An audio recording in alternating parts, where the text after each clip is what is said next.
So I'm outside Dulwich Library. They've got an excellent research and reference department which I'm using to research a particular story that's not very well known in pop history, pop culture.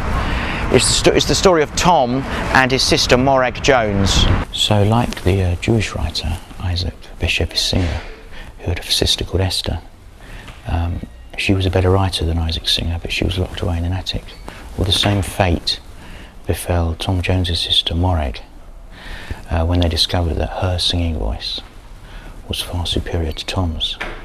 Now Tom knew this, but he was jealous, and so I found out through working here at the library that he was quite happy for his parents to sort of push him forward and deny Morag the opportunities at the local sort of Cardiff singing competitions that first, if you like, propelled him on to coming to London and getting a record deal and making his famous TV appearance on Ready Steady Go.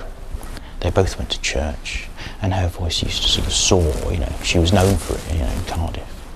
And Tom was known more as a sort of fighter, as a sort of sportsman, you know, sort of a guy who you wouldn't sort of mess with, you know.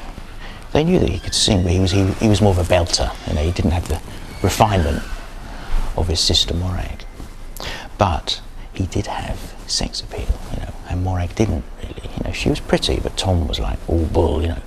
So that's what kind of decided, you know, for the parents to push Tom and put his name forward for the various competitions in Cardiff, and not Morag.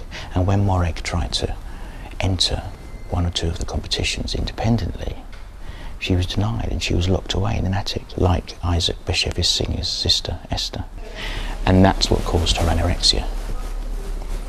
And that's why she ended up in the psychiatric hospital in Cardiff and died aged 24. While Tom, as we know, has gone on to be the legendary great Tom Jones, you know. And I've been doing all that here in the library, doing my research here using these books.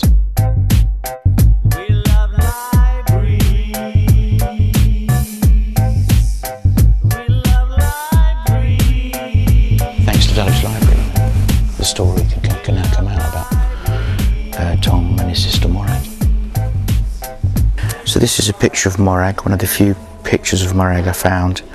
She was used as a kind of therapy model for this book, Anorexia. She also wrote some things here.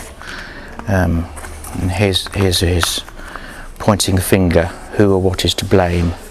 Well, you know, Tom and his parents were to blame, really, for Morag's demise, you know.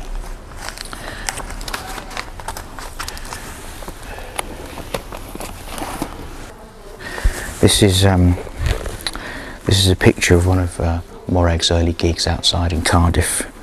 So you can see that she was very popular. But alas, you know, that was when it was all sort of snuffed out, really, when Tom and his parents could see that she was getting the applause, you know.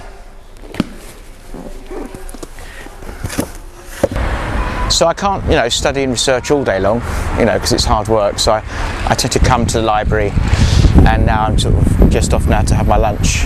But it's a great place to do research, and you know, this is one of the stories that this library has helped to unearth. So well done, Dulwich Library, that's what I say.